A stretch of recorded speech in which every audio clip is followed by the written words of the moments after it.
Merci à toutes et à tous, en présentiel et ceux qui nous suivent aussi à distance. Vous êtes très nombreux. Quelques éléments techniques avant que je donne la parole à Pascal Lheureux, le président de la Fondation Farm, pour ouvrir nos travaux. Je vous rappelle qu'une interprétation est possible. Je remercie les traducteurs et traductrices pour leur travail aujourd'hui. Vous avez les informations sur les canaux, le numéro 2 pour écouter en français et le numéro 3 pour écouter en anglais. Vous pouvez envoyer aussi, celles et ceux qui sont à distance, vos questions et commentaires via le chat. Les équipes de la Fondation Farm relayeront les questions que vous avez au cours de la journée. Nous sommes ensemble jusqu'à 17h30 et je laisse tout de suite la parole à Pascal Lheureux, le président de la Fondation Farm.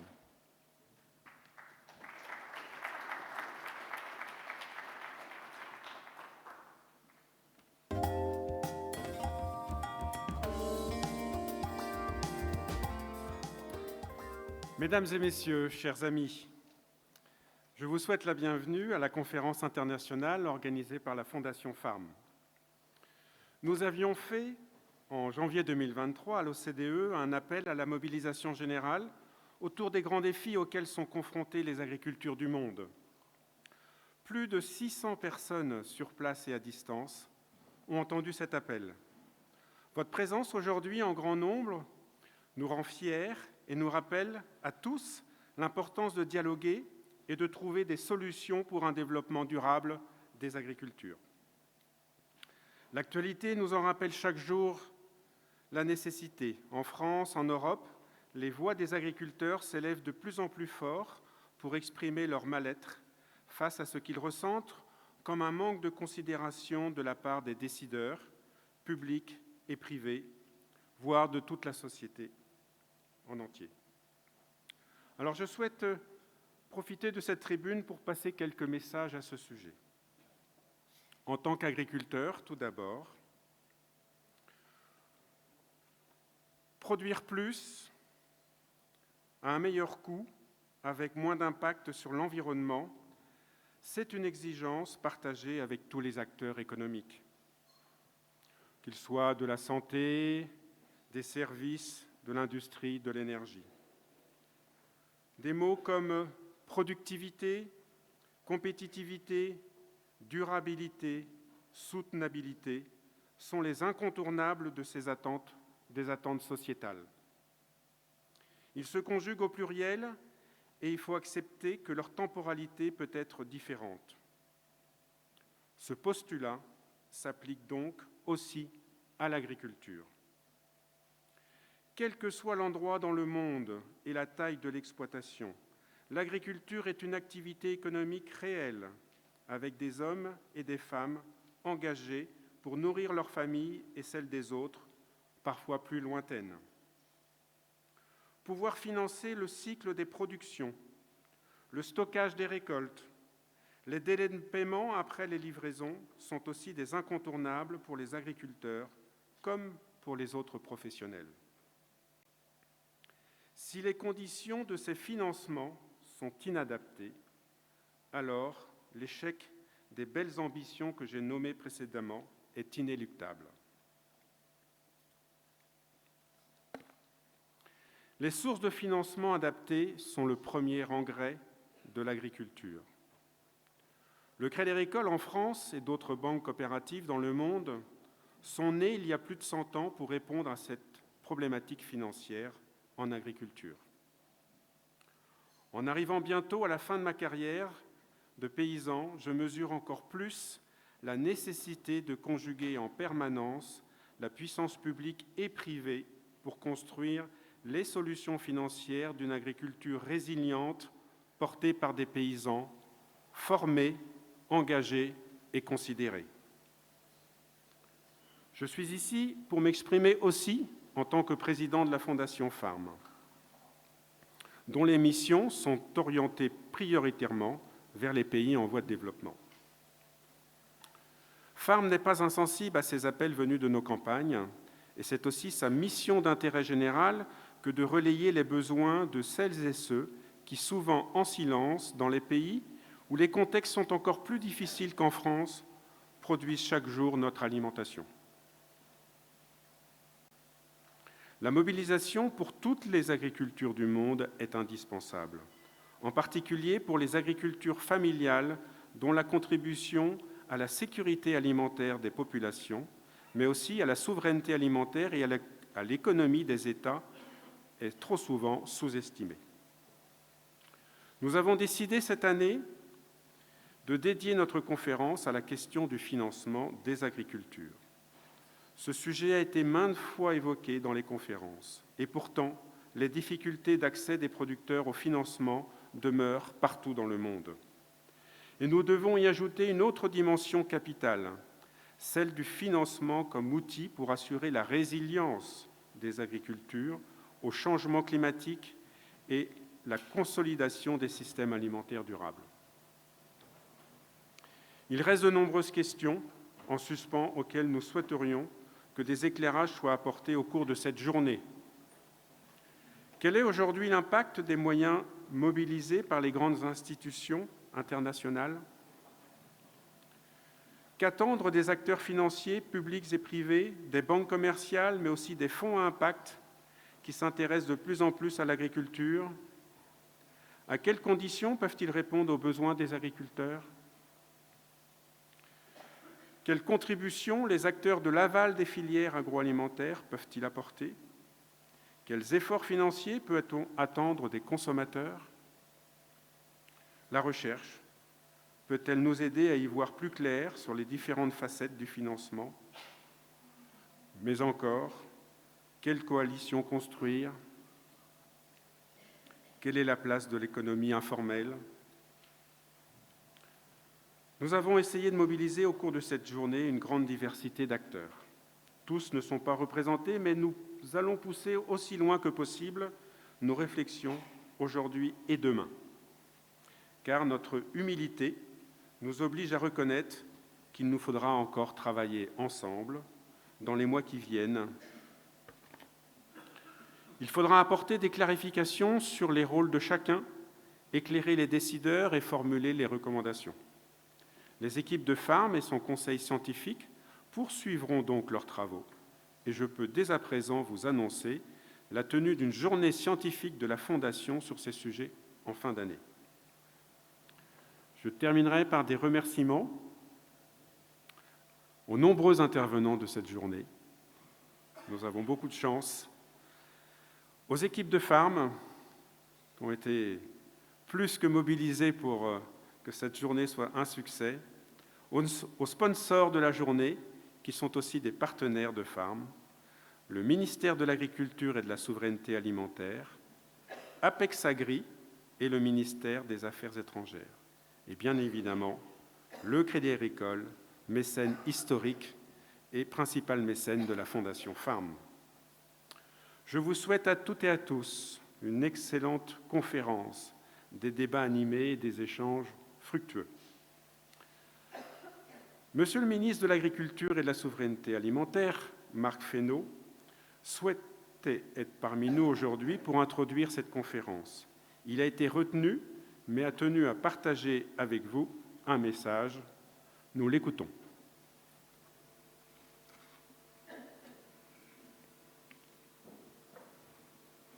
Monsieur le Président, Madame la Directrice Générale, Mesdames et Messieurs, je souhaiterais d'abord vous dire que je regrette de ne pas être parmi vous ce matin, car j'accorde de l'importance aux conférences annuelles de FARM et aux débats qu'elles suscitent. La période que nous venons de traverser en France a mis en évidence les profonds bouleversements que traverse actuellement le secteur agricole et les injonctions multiples auxquelles nos agriculteurs doivent faire face. Les manifestations qui ont marqué les dernières semaines ne sont d'ailleurs pas qu'un phénomène français, car les mêmes préoccupations se sont exprimées un peu partout en Europe, certes sous des formes différentes, mais le fond reste le même. Et si ce mouvement a connu une telle ampleur, c'est parce qu'il touche au cœur même du métier d'agriculteur, à la nature de ses missions et à la reconnaissance des services qu'il rend chaque jour à nos populations en garantissant leur sécurité alimentaire. L'action-fonction première de l'agriculture restera toujours de produire. Et pour produire, il faut en face une rémunération qui permette à nos agriculteurs de vivre dignement de leur travail. La reconnaissance qu'attendent nos agriculteurs est double. C'est d'abord la reconnaissance de leur travail par le prix et la juste valorisation de leur production. C'est aussi reconnaître les efforts qu'ils font pour répondre aux défis environnementaux et climatiques et ne pas sans cesse les stigmatiser. La difficulté à laquelle nous devons faire face, cela vaut pour la France, mais cela se retrouve ailleurs dans le monde, c'est que le secteur agricole a été et continue d'être confronté à des crises multiples Crise sanitaire avec la pandémie qui met au grand jour l'interpénétration des chaînes de valeur mondiale, l'importance de réduire certaines de nos dépendances et de conforter notre souveraineté alimentaire. Crise climatique, les agriculteurs sont les premiers impactés par le changement climatique et l'adaptation de nos systèmes est une absolue nécessité. Crise géopolitique, l'environnement international est plus incertain que jamais et il faut donc bâtir des modèles qui résistent mieux aux chocs externes. L'enjeu est de parvenir à trouver le bon équilibre entre notre objectif de court terme, à savoir garantir notre capacité à produire et à assurer la sécurité alimentaire de nos concitoyens, et notre objectif de moyen terme qui passe par la transition de nos systèmes pour assurer la préservation de nos ressources, condition sine qua non pour garantir notre capacité de production. Ces deux objectifs, transition et souveraineté, sont indissociables. Ils nécessitent d'accompagner nos agriculteurs dans cette transformation de la façon la plus efficace qui soit, avec des politiques agricoles, avec des normes qui soient sans doute plus lisibles, plus simples, davantage porteuses de sens, mais aussi avec un accompagnement financier de nos agriculteurs. Car les transitions ont un coût, et toute transformation nécessite des investissements de quelque nature que ce soit. Et la thématique que vous avez choisie pour votre conférence, à savoir transformer les agricultures, le défi du financement, est particulièrement d'actualité, car selon la façon dont ils sont octroyés, les financements peuvent constituer un levier majeur pour accompagner et pour accélérer ces transitions. Le financement de la transformation des agricultures est en effet un véritable défi pour les pays du Nord comme pour les pays du Sud. Et votre première table ronde pose bien les termes du débat. Intensifier et protéger, prospérer, je viens d'évoquer tous ces sujets. L'accès au financement est un défi particulièrement majeur pour les pays du Sud. Un seul chiffre, seuls 0,8% des flux de financement climatique sont orientés vers les petites entreprises du Sud global. Quand on sait que 500 millions de petits agriculteurs produisent le tiers de la production agricole mondiale, on se dit qu'il y a encore du chemin à parcourir. Et c'est parce que nous savons l'importance de la question du financement de l'agriculture que la France a accueilli en juin dernier le sommet pour un nouveau pacte financier mondial. Ce pacte visait à établir un nouveau contrat entre le Nord et le Sud afin de faciliter l'accès des pays vulnérables au financement nécessaire pour faire face aux conséquences des crises récentes et futures. C'est dans ce contexte que la France a appelé à un accroissement des investissements dans les communautés rurales et la sécurité alimentaire mondiale future et a porté sa contribution au FIDA à hauteur de 150 millions d'euros. Et c'est dans ce même contexte que l'Agence française de développement finance, accompagne et accélère les transitions avec l'inclusion de critères de durabilité dans l'attribution de certains financements comme levier du changement. On le sait, il y a en matière de financement une spécificité du secteur agricole, ne serait-ce que par la taille des projets avec des tickets d'entrée faibles ou bien par la difficulté même d'intégration de certains agriculteurs dans le système bancaire. Et c'est pour tenir compte de ces spécificités qu'un outil de financement dédié a été mis en place par la Direction générale du Trésor via Proparco. Pour autant, les financements ne peuvent se limiter à des contributions du secteur public. Au-delà des soutiens publics, nous devons aussi mobiliser les financements privés pour faciliter par exemple l'accès des producteurs au microcrédit ou encore mobiliser des financements incitatifs privés pour soutenir des projets qui s'inscrivent dans des schémas comme la certification bas carbone. Car on l'oublie trop souvent, l'agriculture est aussi source de solutions dans la lutte contre le changement climatique.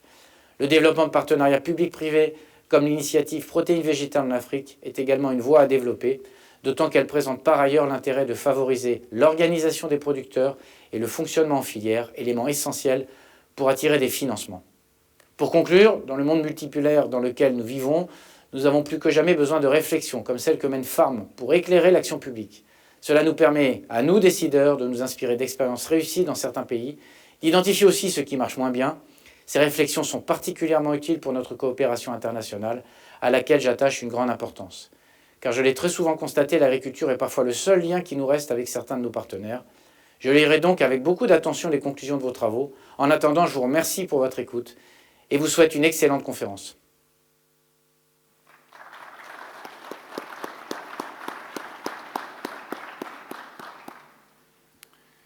Et pour terminer ces introductions, j'invite maintenant M. Christophe Guilloux, directeur des affaires globales au ministère des Affaires étrangères, à prendre la parole.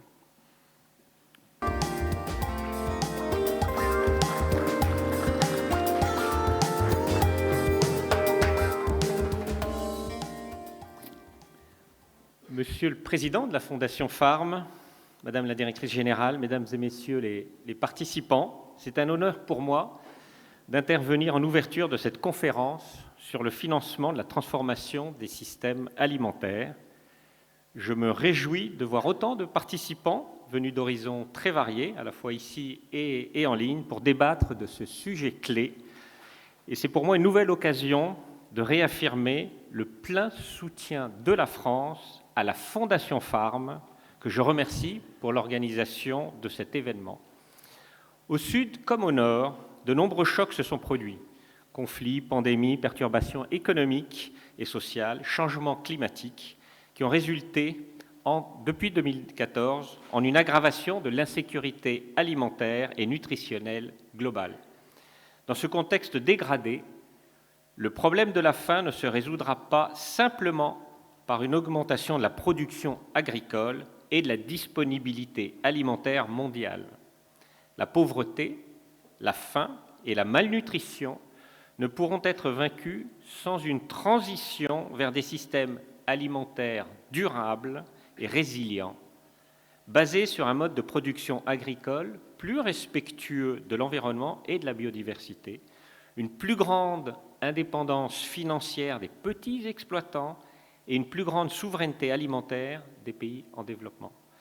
La sécurité alimentaire et nutritionnelle de tous nécessite une approche globale, conjuguant des actions de court terme pour répondre immédiatement aux crises alimentaires et des actions transformatrices de long terme apportant des solutions de développement, de durabilité, de résilience et répondant aux objectifs de l'accord de Paris. Le thème choisi cette année pour votre conférence, la question du financement de la transformation des systèmes alimentaires, est déterminante pour réaliser l'agenda 2030 dans l'objectif de faim zéro. En effet, le financement reste le principal obstacle à la transformation des systèmes alimentaires et toutes les sources publiques comme privées, ainsi que les solutions de financement innovantes seront nécessaires pour atteindre nos objectifs. La France est très engagée sur la question du financement du développement et de l'action climatique des pays en développement, comme en témoigne notre mobilisation lors du sommet pour un nouveau pacte financier mondial des 22 et 23 juin dernier. Cette mobilisation nous a donné l'opportunité de discuter du défi que représente la mobilisation des financements pour lutter contre la pauvreté et protéger la planète. Elle a permis d'identifier des solutions concrètes pour rendre les institutions financières plus justes, efficaces et capables de répondre aux réalités du XXIe siècle. La France s'est fortement mobilisée pour mettre la transformation des systèmes alimentaires et son financement au cœur de son agenda international. Elle est un acteur clé, engagé de longue date dans la lutte contre l'insécurité alimentaire et la malnutrition, en y consacrant près d'1 milliard d'euros en 2022. Elle soutient la souveraineté alimentaire des pays en développement, notamment africains, via une stratégie de développement des chaînes de valeur agricoles locales et de soutien aux petits producteurs. Nous accompagnons la transition des pays vulnérables vers des systèmes alimentaires plus durables, résilients et nutritifs et moins dépendants des importations et fluctuations économiques mondiales. La France a rejoint 3 coalitions. La coalition pour l'alimentation scolaire, la coalition agroécologie et la coalition des banques publiques de développement. Nous nous félicitons de voir que la question de la transformation des systèmes alimentaires trouve aujourd'hui écho dans d'autres enceintes, notamment le G7, le G20 et les différentes COP. Le partenariat de grande qualité qui existe entre la France et le FIDA, comme l'a rappelé le ministre de l'Agriculture tout à l'heure, témoigne par ailleurs de notre engagement en faveur de la transformation des systèmes alimentaires. Le FIDA, dont nous saluons l'ambition climatique rehaussée, occupe une place centrale pour répondre aux défis des agriculteurs familiaux dans le contexte du changement climatique, de l'érosion de la biodiversité et de l'accroissement des inégalités, notamment à travers la promotion de l'agroécologie, qui est une priorité politique de la France.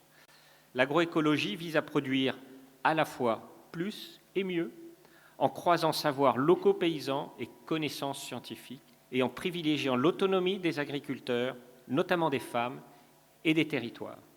Elle constitue un levier important de résilience, de développement et donc de paix sociale et de stabilité.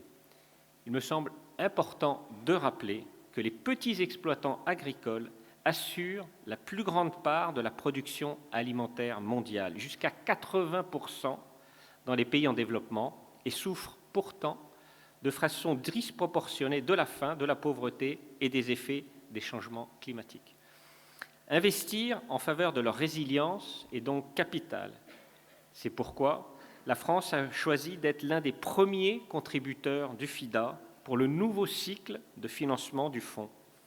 Comme annoncé par le président de la République, la France contribuera à hauteur de 150 millions de dollars pour les 3 prochaines années et appelle à une reconstitution des ressources du FIDA ambitieuse de 2 milliards de dollars au total pour donner au FIDA les moyens d'une action à fort impact pour les populations rurales sur le terrain. L'engagement de la France au sein de la coalition pour l'alimentation scolaire traduit également ses efforts en faveur de la transformation vers des systèmes alimentaires plus durables.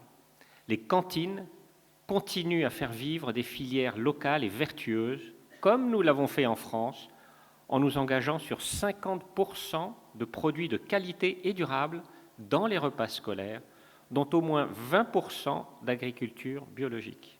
À l'international, la France, en tant que coprésidente de cette coalition, soutient l'alimentation scolaire comme levier de création d'emplois et de soutien aux productions agricoles locales, tout en les orientant vers des modèles d'action contre le changement climatique.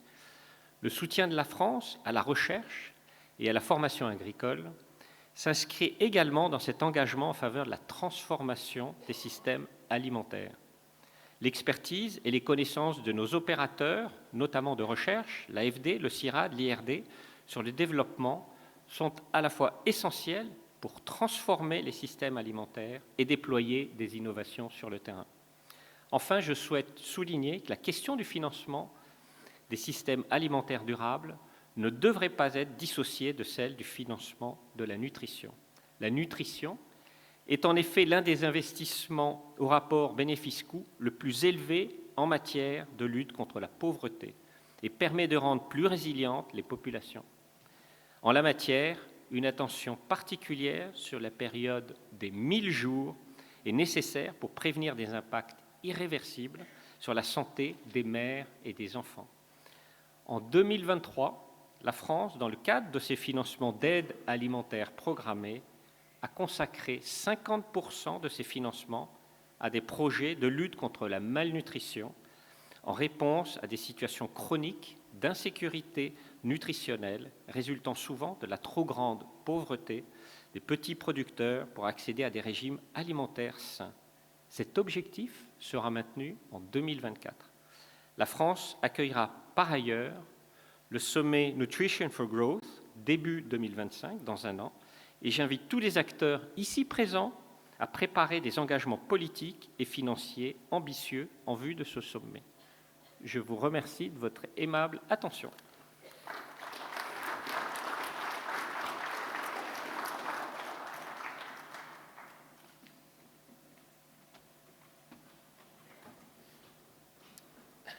Allow me to switch briefly in Alors, je passe en anglais pour accueillir nos orateurs suivants.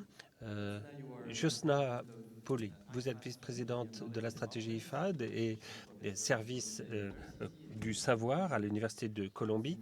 Vous travaillez pour plusieurs institutions, la Banque mondiale, le PNUD, le Fonds vert pour le climat. Lorsque nous avons préparé la conférence, vous nous avez dit que le sujet du financement de la transition vient à un moment vraiment idoine pour l'avenir des petits agriculteurs.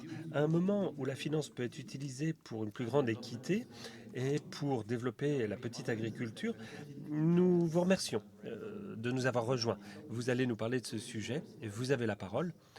Vous avez environ 10 minutes et ensuite nous aurons peut-être un peu de temps pour les questions-réponses. Oui, 10 minutes simplement. Et ensuite nous aurons, comme je le disais, des questions-réponses. Merci.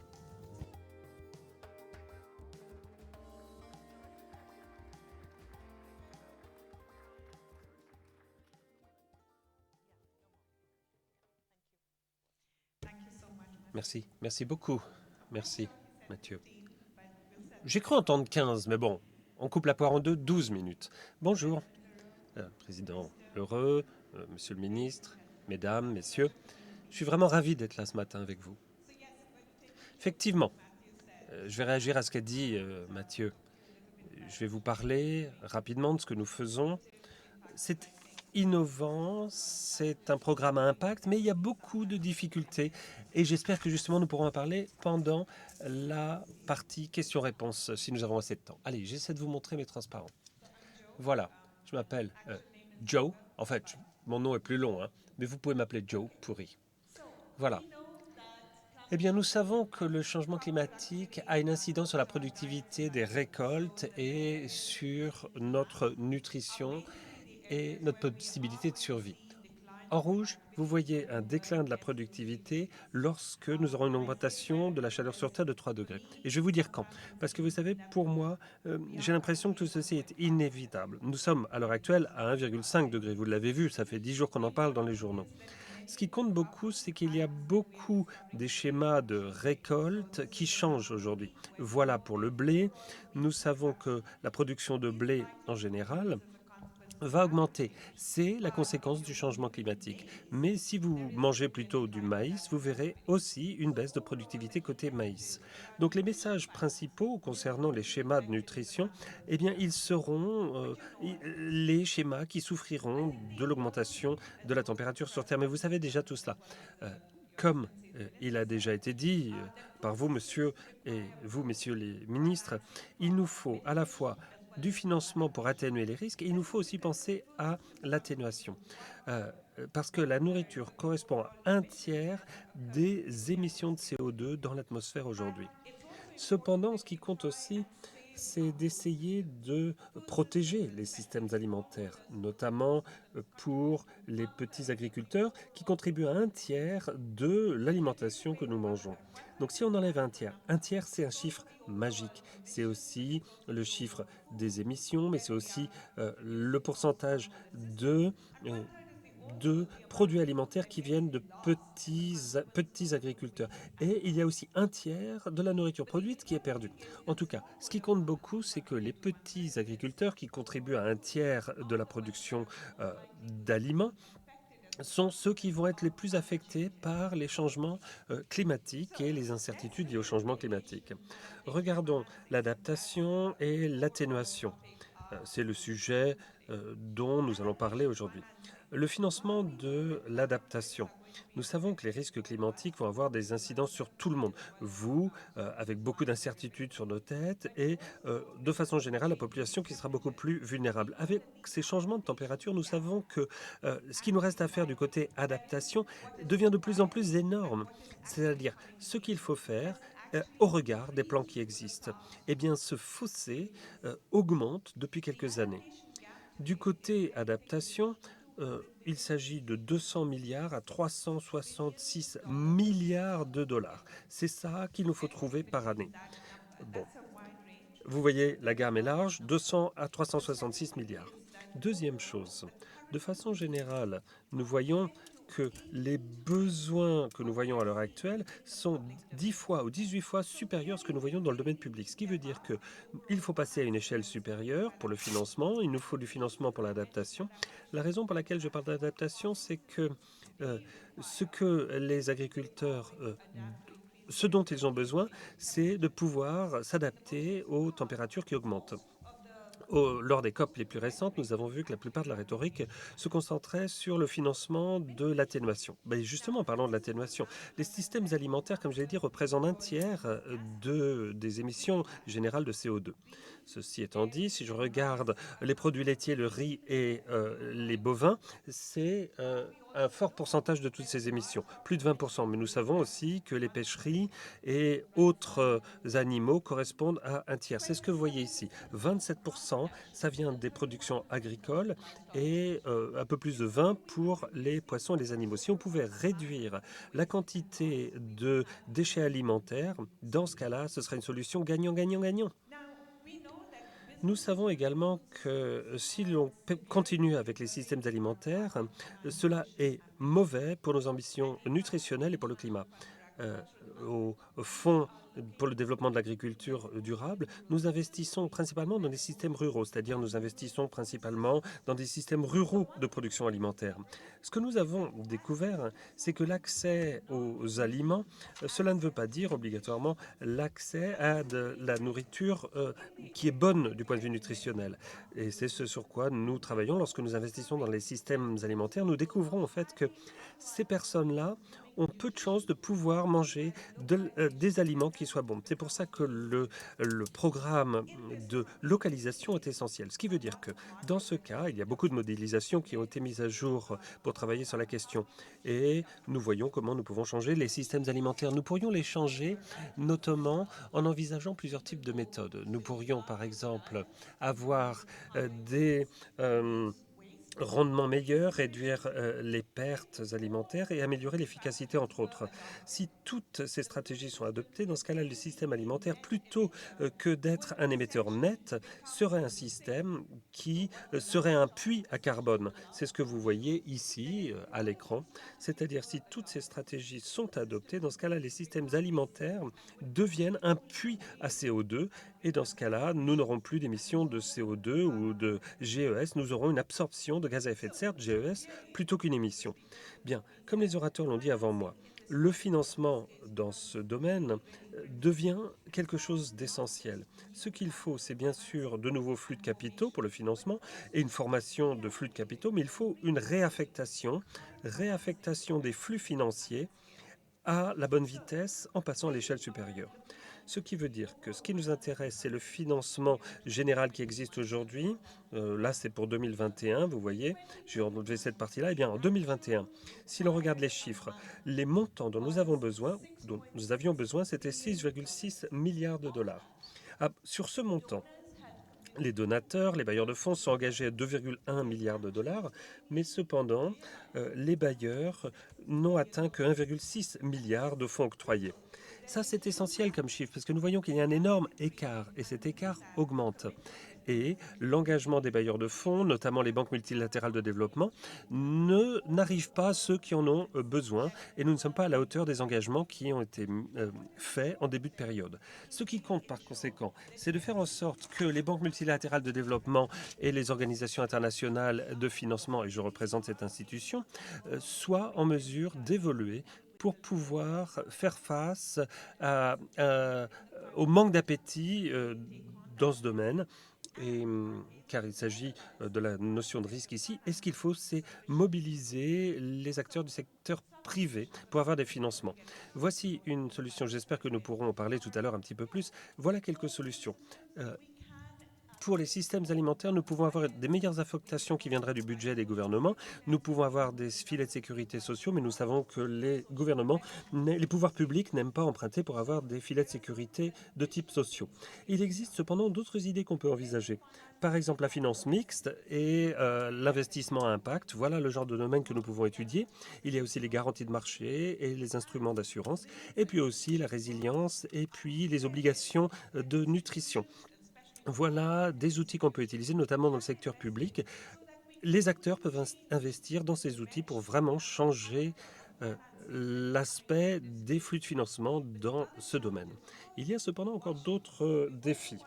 C'est que il faut s'assurer que les financements qui arrivent dans ce domaine sont des flux qui seront utilisés pour, bien sûr, plus de productivité, pour plus d'efficacité, mais que ces flux soient utilisés pour une plus grande équité et pour un système pérenne du point de vue de l'environnement. C'est un point qui est essentiel quand on regarde la qualité des flux de financement qui arriveront à ces agriculteurs. Ensuite, le capital mixte. Moi, je suis dans une institution financière internationale. Il y a de nombreux avantages à la finance mixte. Il y a beaucoup de définitions. En anglais, on appelle ça blending, c'est-à-dire on mixe des emprunts, du capital sous forme d'actions d'obligations, mais aussi on peut avoir des institutions publiques qui fournissent leurs ressources avec des acteurs privés.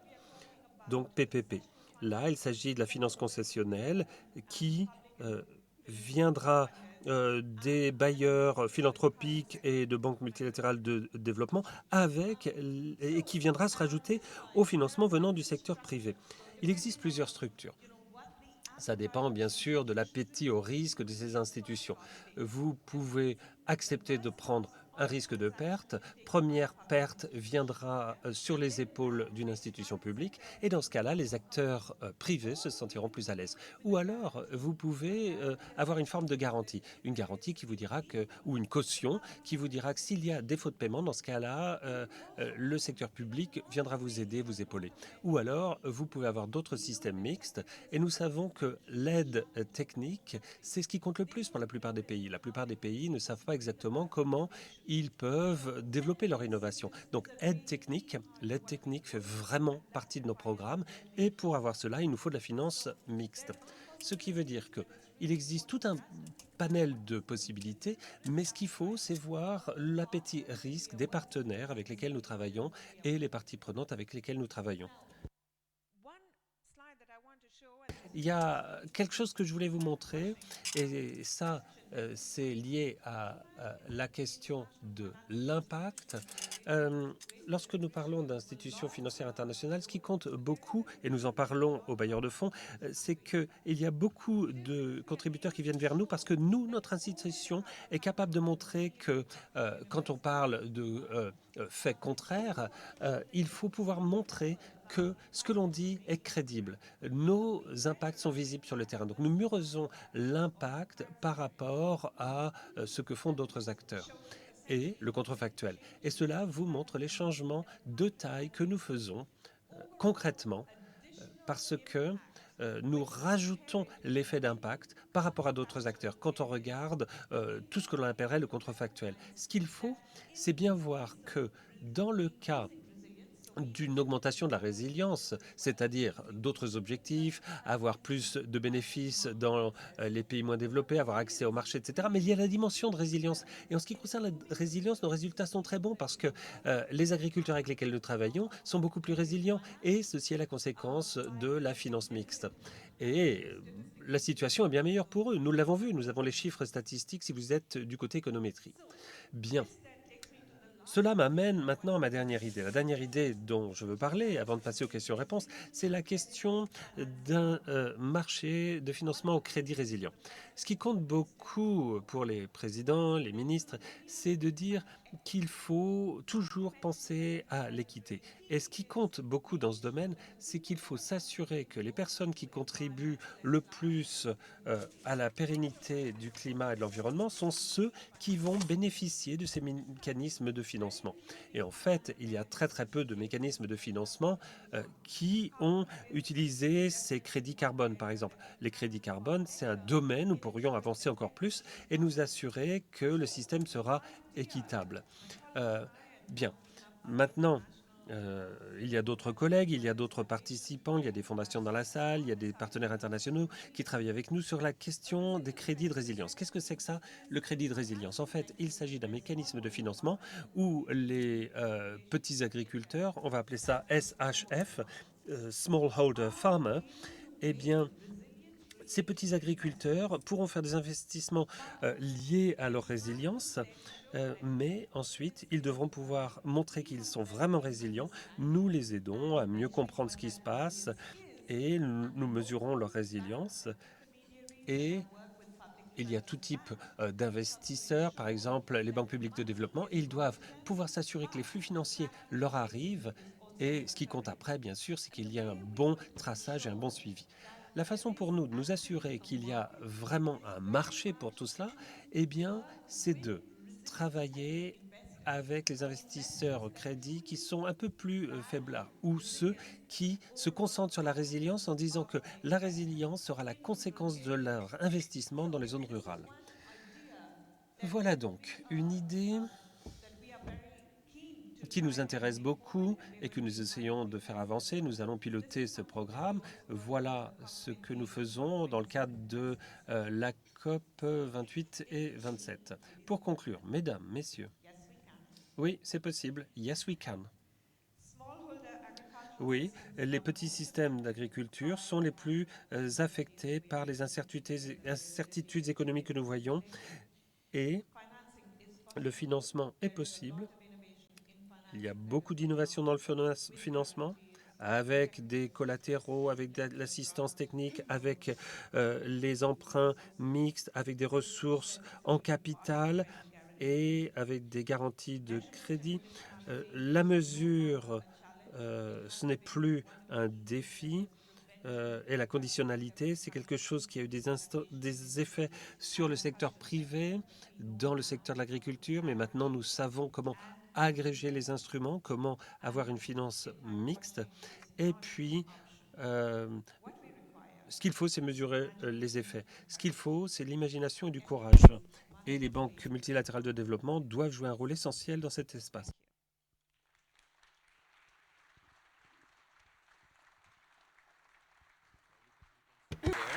Maybe you should put your headphone if there is any French.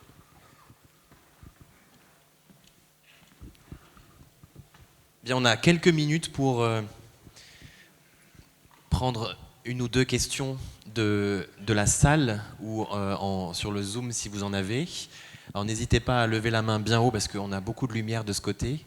Et est-ce qu'il y a des questions pour Joe Puri? J'en ai une en bas sur la droite et une ici. On va commencer avec monsieur. On va prendre toutes les questions en même temps. Comme ça, on va faire un round de questions. Je vous laisse vous présenter et faire une question assez courte pour qu'on puisse avancer. Michel Caffin, Crédit Agricole Île-de-France. What do you mean, Miss? Qu'entendez-vous, s'il vous plaît, madame? Par washing, vous avez parlé de washing. Impact washing. Yes, impact washing. L'expression impact washing, tout verdir, si je puis dire, au mot de l'impact, la mesure de l'impact. Et posez votre question à Joe Puri. Oui, bonjour. Yannick Chambon, de Artisan du Monde, Solidar Monde. Nous travaillons avec une coopérative en Éthiopie. Le gros problème pour nous, c'est le financement pour les petits agriculteurs. Nous avons trouvé une COP financière en Éthiopie, et eux, ils sont prêts. Ils sont prêts à mettre sur pied une banque de financement sous forme de coopérative, avec une coopérative d'agriculteurs, mais il nous faut des garanties, des cautions pour cela, pour que cette coopérative puisse coopérer avec nous. Si vous voulez, on peut en parler plus tard, ou nous pouvons en parler maintenant. Vous pouvez nous répondre de façon générale, s'il vous plaît? Merci beaucoup. Est-ce qu'il y a une autre question? Allez, une dernière est ici. Olia, juste là. Avec le micro, s'il vous plaît, oui. Qui arrive, voilà. Okay, I am a rural agriculture. Bon, moi je suis spécialisé en financement rural et je connais les FAD et PMD. J'ai une question concernant ce que vous appelez le contrefactuel. Quelles sont les sources de vos données historiques, s'il vous plaît? Merci. Joe. Thank you so much.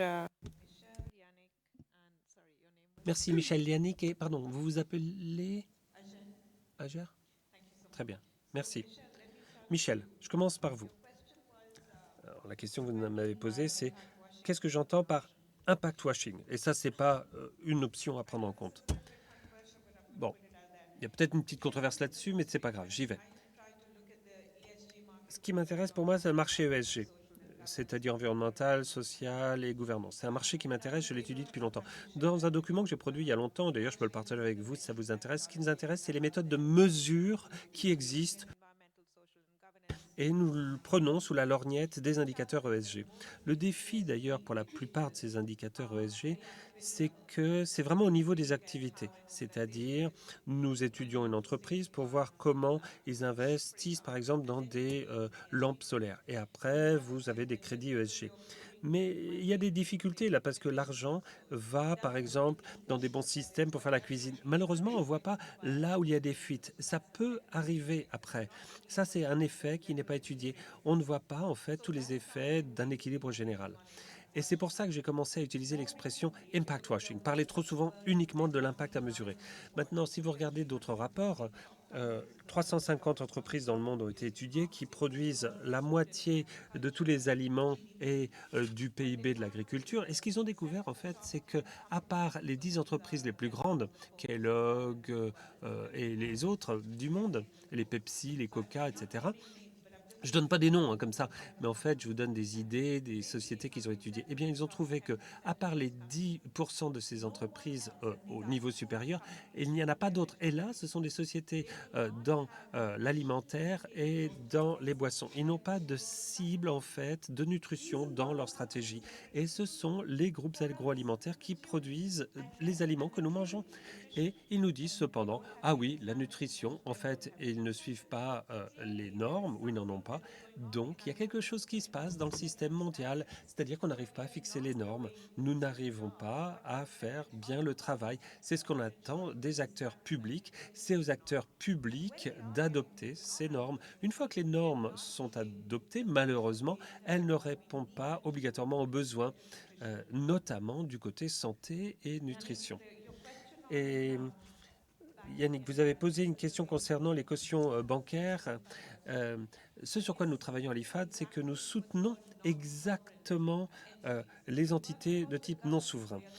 Nous travaillons avec les pouvoirs publics qui garantissent les emprunts, mais nous travaillons aussi avec des entités de type non souveraine, c'est-à-dire des banques locales, des institutions financières locales, parce que ce sont celles qui soutiennent les coopératives et puis les associations d'agriculteurs ou de crédit, et nous leur donnons du capital qui leur permet d'avoir plus de liquidité. Si vous investissez $10, le rapport est de 1 à 6. Voilà ce qu'ils obtiennent, 6 fois plus. C'est une condition qui est dans nos emprunts, nos conditions d'emprunt, d'octroi d'emprunt. Vous pouvez donner aux petits agriculteurs et aux coopératives qui sont assez jeunes, ce type de fonds. C'est très important pour nous parce que c'est vraiment un instrument pratique. Et ça s'applique pas simplement à un ou deux niveaux. Je dois dire que le gouvernement français a bien travaillé avec nous sur ces sujets. Et c'est exactement ce que nous faisons. Nous travaillons avec les banques publiques de développement pour créer de nouvelles lignes de crédit qui se concentrent vraiment sur les coopératives et les petits agriculteurs. Alors, la question contrefactuelle que vous avez posée. Alors, pour nous, pour travailler sur ces éléments contrefactuels, c'est que nous avons l'évaluation ex ante, ou ex post, pardon. Il s'agit d'expérimentation qu'on appelle QSR. Et en fait, nous utilisons des données satellites et nous regardons les variables. Nous avons 32 variables et nous essayons de faire des correspondances entre les éléments contrefactuels et les zones où les photos étaient prises. L'objectif, c'est une bonne correspondance. Nous utilisons les données administratives, les données d'enquête, les données de satellite. Nous les prenons dans les domaines qu'on appelle contrefactuels et aussi dans les domaines qu'on appelle de traitement pour les systèmes d'évaluation d'impact. Ça, c'est les mots qu'on utilise généralement. Et ensuite, on fait une correspondance pour s'assurer qu'il y a une bonne correspondance entre les données pour ces zones et que les chiffres correspondent aux zones IFAD. Voilà ce que nous faisons pour notre évaluation et là nous voyons si nous avons un impact ou pas. Bien sûr, il y a d'autres professeurs dans la salle qui pourront vous parler plus avant de l'évaluation des impacts. Ils le feront sûrement mieux que moi. Merci Joe. On sent votre... we can feel that you have been... On voit bien que vous avez travaillé sur l'évaluation de l'impact pendant toute votre carrière et ça se ressent dans vos cours, bien sûr. Ah.